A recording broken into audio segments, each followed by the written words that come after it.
Welcome back everybody to Let's Play Dark Souls. I am CoolKvothe, and I am about to take you guys on a grand tour through the new Londo ruins.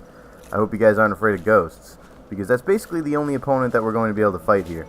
But I guess, then again, if you can stand through, giant spider witch lava monsters and, tons of undead and zombies and everything else this game has to go through, I guess ghosts are, they become a little less interesting, by comparison. But either way, New Londo Ruins is kind of a frustrating place to go if you haven't done it before, because there isn't a bonfire in the entire area.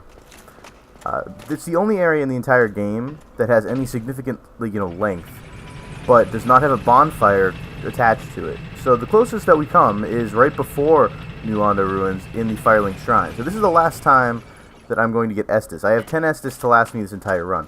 Some people have a strategy to go to the catacombs and fight Pinwheel and therefore get the Rite of Kindling prior to doing this. That way they can have continue to rekindle the bonfire at Firelink and get 20 Estus. Some people do this area first so they can join the Dark Wraiths.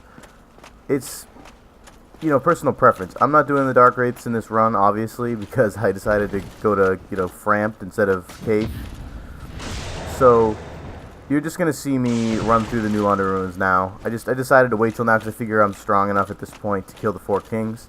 Whereas before it was a little more questionable. So, I think it should be okay at this point.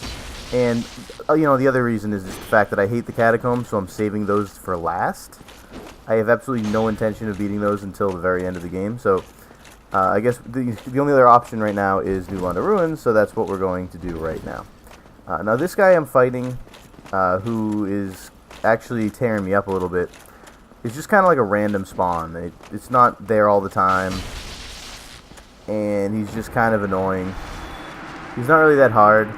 He doesn't respawn either. So if you if you were to walk back into this area after resting at Firelink, you wouldn't necessarily be here. It's just kind of random.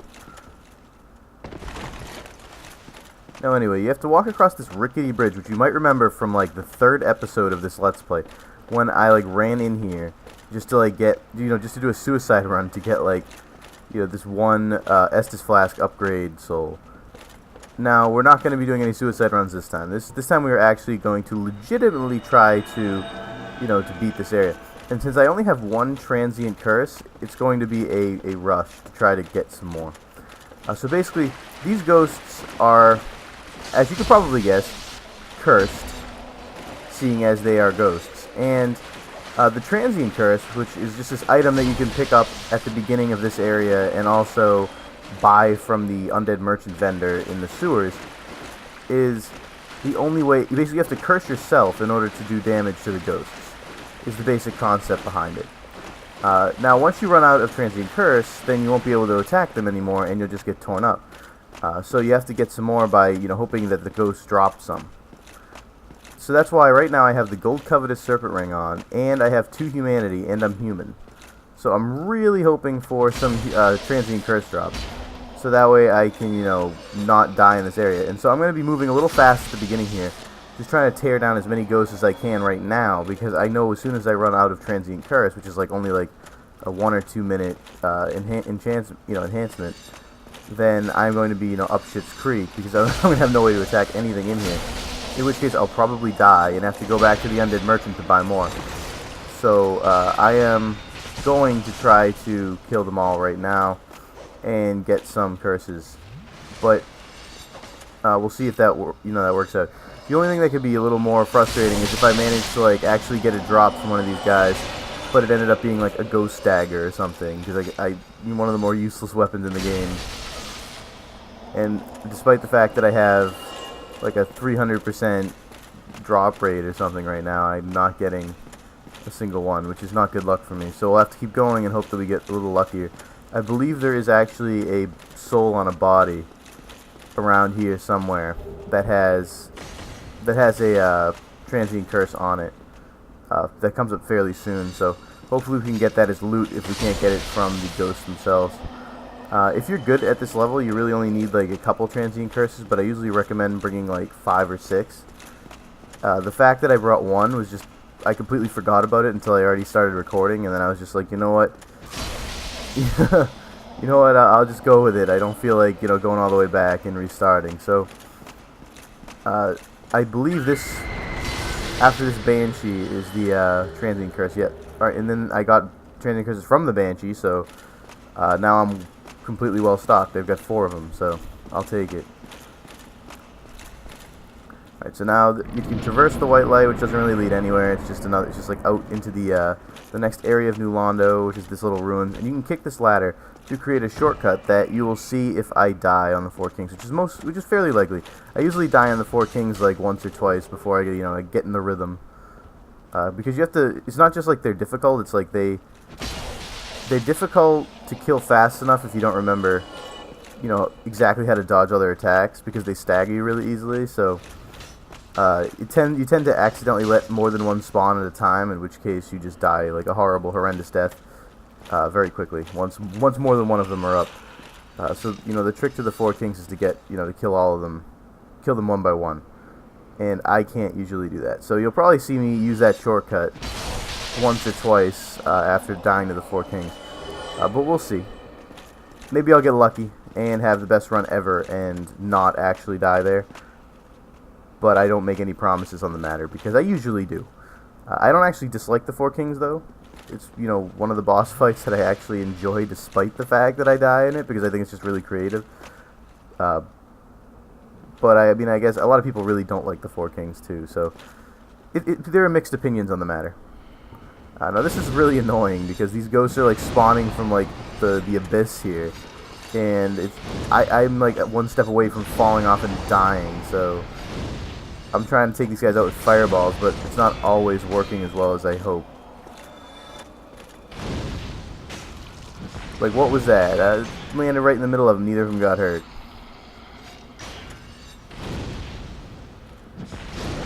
So I'm basically using all my pyromancy up right now. If I just had my pyromancy glove upgraded like one more time, I would be able to kill those guys with one fireball. They're down to like almost no health right now. They have like 1 health left. Almost have 225 HP. I just took away 224. It's like ridiculous. And there's randomly like 1 ghost down there. Doesn't seem to wanna. I guess he's coming up right now. Wow. Okay, that was a waste. I could use a great Chaos Fireball on him, but I feel like it's a little bit. Oh, he's running away too. Let's see if I can shoot him. Wait. Oh, my Transient Curse ran out.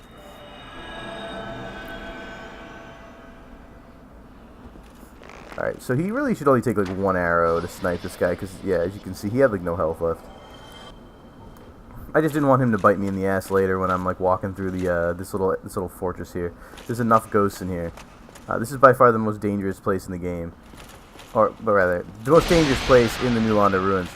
And if you're not prepared for it, you will die very quickly. That's why you saw me kill like all those ghosts like really methodically while backing up. It's like, they all, if you just ran into the place without noticing that the ghosts were coming up from like the abyss, you would just get swarmed by like 100 ghosts at once and you would die. This game is very unforgiving in this area. And I was just getting mutilated by like 2, so. Alright, well anyway, I didn't hit the guy directly, but I still got the kill. So I'll retreat a little bit to heal up. And accidentally attempt to use a Transient Curse, even though I meant to use an Estus. Alright, so now we can heal. This guy dropped some Transient Curses here.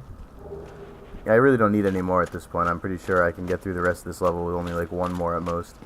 But, who am I to turn down a free Transient Curse? So, let's run in here, take out the Banshee. Direct hit in the face with the fireball. Didn't kill her, okay. She didn't get hit by like the 2nd wave by standing in the lava, I guess. It's kind of random. Alright, so I'm out of fireballs. I'm going to have to do this the old-fashioned way. And wow, that lightning is really annoying. And now she grappled me. This isn't going the way I'd hoped. I'm using a lot more Estus than I really intended. A lot more than I wanted to. Alright. You're dead, finally. You have like no HP left. Jagged Ghost Blade, completely useless. And we have to go around the corner before we head up the ladder, because there's usually some ghosts creeping. So we'll be back here in a second. That's the way to progress in the level. You have to talk to this dude and get the key to the seal. And he's like just hanging out on the roof, just chilling. But there's usually some ghosts that swarm you down here, and there's like a soul item. So we'll run down here and see what we can find first. Yeah, so you can see that guy through the wall. Thinks he's all badass because you can't see him right away. Yeah, there's definitely a benefit to being able to kill these guys in one hit. Like, you know, they suck, but if you can get like one hit on like one or two of them at the same time, it just like thins the crowd so much easier than having to fight them for like over time. So having a strong weapon here is extremely useful, especially one with like either chaos or lightning on it. I mean, I guess you can't have chaos on your weapon unless you either have Kellogg's Fury Sword or you have gone to the catacombs. So if you've been following my Let's Play, place for plays, you'd know that I couldn't possibly have chaos right now. So I haven't met the blacksmith in the catacombs yet. But either way, my lightning three-hander has been doing me pretty, it's been doing me a favor. It's been pretty solid for me. I really wish I could upgrade it to like +3, but I can never figure out where to get Titanite chunks. I don't really want to farm them because I don't know, like I suppose I could go to Inner Londo and just keep farming like those two statues in front of Ornstein and Smo, but I don't really want to. Like, it's not very fun. I wish you could just buy them. But what can you do? Talk to this dude and see what he has to say. He looks very, very intelligent. Well, this is a surprise. I get few visitors, save for ghosts. You have the Lord Vessel. Very impressive. I know exactly what your intentions are. You seek the four kings whom I guard over. This is the key to the seal. The four kings slumber in the deepest chamber of the ruins. Use this key to break the seal and open the floodgates. Oh, and do not forget, the dark wraiths reside in a dark void called the Abyss. But the Abyss is no place for ordinary mortals. Although, long ago, the knight Artorius traversed the Abyss. If you can find him and learn from him, the Abyss may prove surmountable. Okay. So anyway, you can't actually find or learn from Artorius, but what he's basically trying to tell you to do is to go to the grave of Sir Artorius, where you would find Sif, the great wolf, and fight him and kill him and get the crest of Artorius ring. Oh no, not the crest, the Covenant of Artorius. And once you get that ring, you can wear it and you can fight the four kings, which you can't actually do without that ring. So, basically we've already done that. We've taken care of that way back in the Let's Play before we even went to Inner Londo. I did that just so I didn't have to backtrack here. Because, if you were playing the game for the first time and you didn't know that, and I should probably put a Transient Curse on here before I die. But if you were playing this game for the first time and you didn't know that, you'd probably go, make this entire trek, into the ruins here, into New Londo. Find this dude, and then realize that you have to go all the way back. Well, actually, you wouldn't even know you had to go all the way back yet, because you wouldn't even know where the hell Artorius was.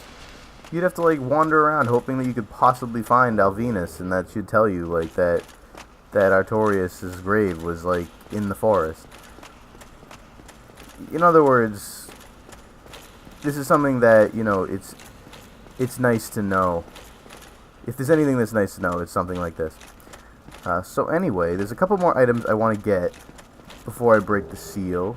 And you break the seal over here in this general direction. You come over here, and there's a room where you have a lever to push, which will drain all of the water from the New Londo ruins and enable you to it both frees up the dark wraiths so that they can start attacking you. You'll be able to find the dark wraiths and fight them. It also allows you to get to the four kings, which you can't do otherwise. So I'll grab this humanity and then I'll open the seal, and we'll pretty much call it an episode after that. And next time will just be devoted to killing the four kings, because I am a cheap asshole who just skips right to the boss, as opposed to fighting through the dark wraiths in the lower Londo ruins. And I'll show you how I do that. I'm very proud of my method. It's very simple, and if you guys don't want to trek through probably one of the worst areas of the game and fighting all the dark wraiths and all the other crap you have to fight, in order to get to the boss, you can just beat the boss.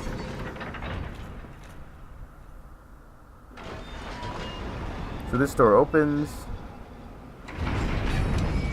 and the water rushes forth.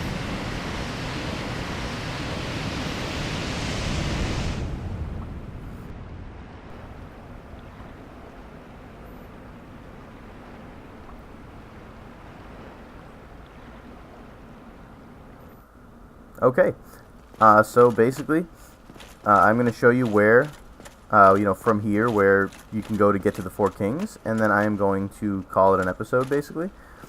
So anyway, if you run down here, and you run back, basically back where we used to be, not that way, this way.